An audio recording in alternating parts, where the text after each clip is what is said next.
हंसने वाली दवा। कुसुम अपनी बहू सुरभि और बेटे ऋतिक के साथ रहती थी। कुसुम के पति सुरेश काम के सिलसिले में अक्सर शहर से बाहर ही रहते थे। एक दिन वो अपने घर आए और कुसुम के लिए बहुत सारी दवा लेकर आए। भाग्यवान, कहाँ हो तुम? अरे आ गए आप। इस बार बहुत दिनों में आए, और मैंने आपको जो घुटनों के दर्द की दवाई लाने के लिए कहा था वो तो लाए हैं ना आप? हाँ, तुमने जो भी कहा था वो सारी चीजें ले आया हूँ। बस अब एक गिलास पानी तो पिला दो। सुरभि, एक गिलास पानी तो लाना।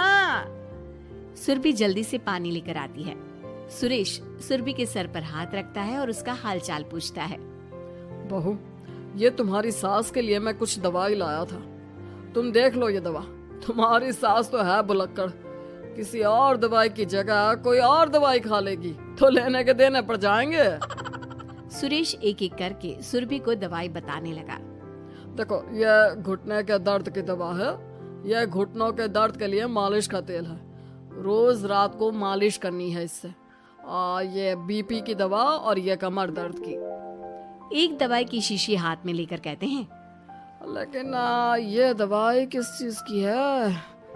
लगता है मेडिकल वाले ने गलती से दे दिया। सुरेश कुछ दिन अपने घर वालों के साथ रहता है और फिर शहर से बाहर चला जाता है। सुरभि रोज अपनी सास को दवाई दे देती है, लेकिन एक दिन वो घर के काम में बहुत व्यस्त होती है और अपनी सास को दवाई देना भूल जाती है। लगता है सुरभि को आज बहुत ज्यादा काम है। चलो कोई बात नहीं, मैं खुद ही दवा ले लेती हूँ।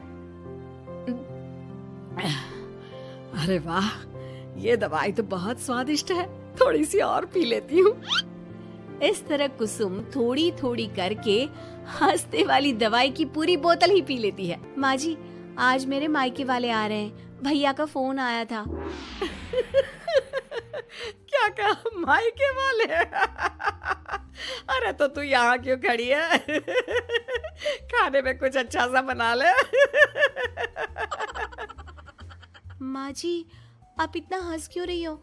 आप मेरे मायके वालों का मजाक तो नहीं बना रही हो ना? नहीं नहीं नहीं, मैं कहाँ मजाक बना रही हूँ। मैं तो बस बता रही हूँ।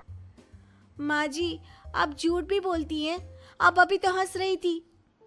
कुसुम हंसती ही रहती है। सुरभि वहां से चली जाती है और खाने की तैयारी में लग जाती है। थोड़ी देर बाद सुरभि का भाई और सुरभि की माँ आते हैं। कुसुम उन्हें अंदर बिठाती है और अपनी सास को बुला लाती है। समधन जी, कैसी हैं आप? मैं तो ठीक हूँ। आप बताइए, आप कैसे? आंटी जी, आप इतना हंस क्यों रही हो? मैं कहाँ हंस रही हूँ बेटा। जब कुसुम लगातार हंसी जा रही थी तो उन्हें इंसल्ट फील हुई और वे वहाँ से जाने लगे। अच्छा बहन जी, हम चलते हैं, आपकी मेहमान नवाजी का बहुत बहुत शुक्रिया। सुरभि की माँ जा ही रही थी, तभी उसका पैर फिसल गया और वो बहुत तेज गिरी। माँ, आप ठीक तो हैं? अरे बहन जी, आप ठीक तो हैं? आपको चोट तो नहीं लगी ना? आप मुझसे पूछ रही हैं या मेरा मजाक उड़ा रही हैं? बहन जी, पहले तो आप इतनी बदतमीज नहीं थी, लेकिन अब क्या हो गया है आपको? माँ, आप ठीक तो है ना? अंदर चलिए, मेरे कमरे में आराम कर लीजिए। नहीं सुरभि, हम जा रहे हैं, हमें अपना मजाक और उड़वाने का शौक नहीं है। और सुरभि, तुम अपनी सास का इलाज कराओ। इस तरह सुरभि के मायके वाले चले गए तो सुरभि का गुस्सा चौथे आसमान पर था। उसने अपनी सास से कहा, माँ जी, आपने मेरे भाई और मेरी माँ के साथ ऐसा क्यों किया? अगर आपको उनका यहाँ आना अच्छा नहीं लगा तो आप मुझसे बोल देती। इस तरह उनकी इंसल्ट करने की क्या जरूरत थी? नहीं बहू, मैंने कुछ नहीं किया। अरे भला मुझे क्या पड़ी है जो तेरे घर वालों का मजाक उड़ाऊंगी?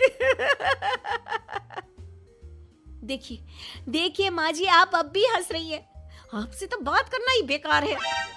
सुरभि वहां से चली जाती है। अगली सुबह सुरभि को बहुत तेज बुखार हो जाता है और कुसुम उसे आवाज लगाती हुई उसके कमरे में जाती है। सुरभि, सुरभि, क्या हुआ? अभी तक सो रही हो तुम? क्या हो गया? माँ जी, मुझे बहुत तेज बुखार आ रहा है। अच्छा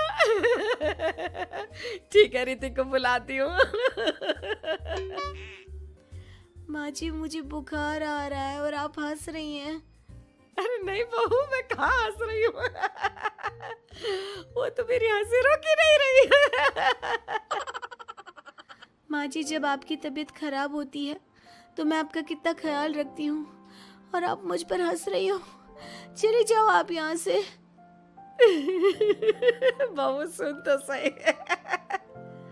नहीं माँ जी, आप जाओ यहाँ से। अब तो आपके बेटे ही आपसे बात करेंगे और मैं पापा जी को भी बताऊंगी कि आजकल आप क्या कर रही हैं। जब ऋतिक घर आया तो सुरभि ने उसे सारी बात बताई। मुझे तुम्हारी बात पर विश्वास नहीं हो रहा। माँ तो तुमसे बहुत प्यार करती है, फिर वो तुम्हारा और तुम्हारे घर वालों का मजाक क्यों उड़ाएंगी?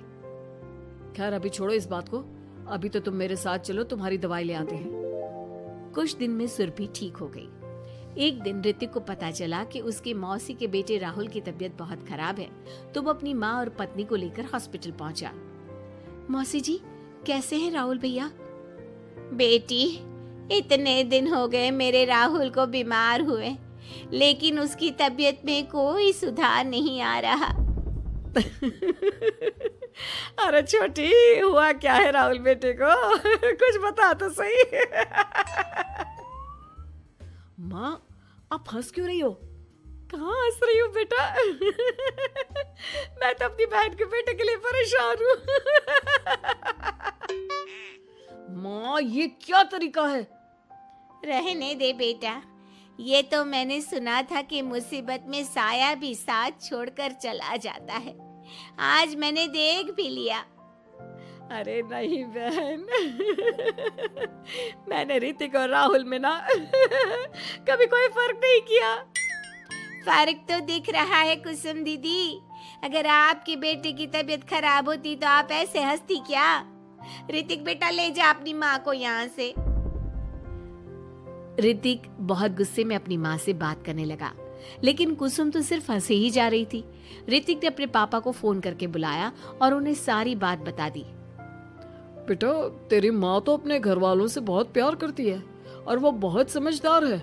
वो ऐसी हरकत कभी नहीं कर सकती। जरूर कोई ना कोई बात है। कल मैं उसे डॉक्टर के पास ले जाऊंगा। शाम को खाना खाने के बाद सुरभि कुसुम को दवाई देने के लिए गई तो उसने देखा कि दवाई की वो बोतल तो बिल्कुल खाली थी जो सुरेश गलती से ले आया था। सुरभि ने वो बोतल सबको दिखाई। अरे, ये दवाई तो गलती से आ गई थी और मुझे तो पता भी नहीं कि ये किस मर्ज की दवाई है। कुसुम, क्या तुमने ये दवाई पी थी?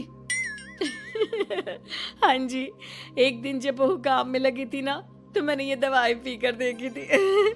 मुझे दवाई बहुत स्वादिष्ट लगी तो मैंने सारी पी ली। माँ, आपको दवाई स्वादिष्ट लगी? अरे आप भी बच्चों जैसी बात करती हो। ऐसे कोई भी दवाई नहीं पीनी चाहिए, इससे कोई बड़ा नुकसान भी हो सकता है। मैं अभी डॉक्टर से पूछ कर आता हूँ।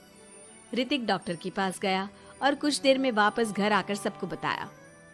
माँ ने जो ये दवाई खाई है ना, ये हंसने वाली दवाई है और माँ ने एक साथ बहुत मात्रा में दवाई खाई है, तो इसका असर थोड़े समय तक तो रहेगा। उसके बाद माँ बिल्कुल ठीक हो जाएगी। अच्छा हुआ जो तू डॉक्टर से पूछ कर आया, नहीं तो हंसते हंसते मेरा पेट ही दुख गया है। तुम जब तक पूरी तरह ठीक नहीं हो जाती घर पर ही रहना, और घर पर कोई मेहमान आए तो उससे बात मत करना। आप ठीक कह रहे हो, मैं ऐसा ही करूंगी। अब मैं बिल्कुल हंसूंगी। कुसुम की बात सुनकर सभी हंस पड़े।